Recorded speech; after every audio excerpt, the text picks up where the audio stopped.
Tiga sebab kenapa ramai orang still ambil MVX Standard V2 ni walaupun MVX V3 dah keluar.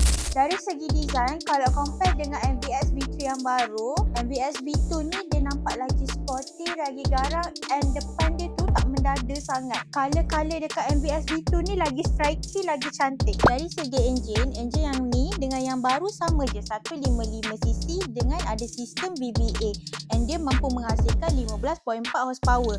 Pickup dia memang okey, sesuai untuk korang yang nak bawa daily. Sebab yang ketiga, kenapa orang still ambil motor ni? Sebab motor ni sangat praktikal.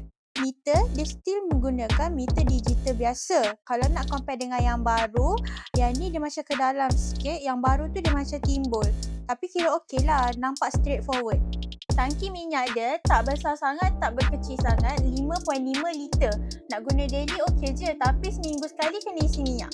Bawah seat motor ni pula agak besar sesuai kalau korang nak masuk satu helmet dengan barang-barang lain. Kalau korang berminat dengan motor ni, korang boleh isi nombor phone dekat bio saya. Motor ni ready stock, kita bagi free delivery seluruh semenanjung Malaysia.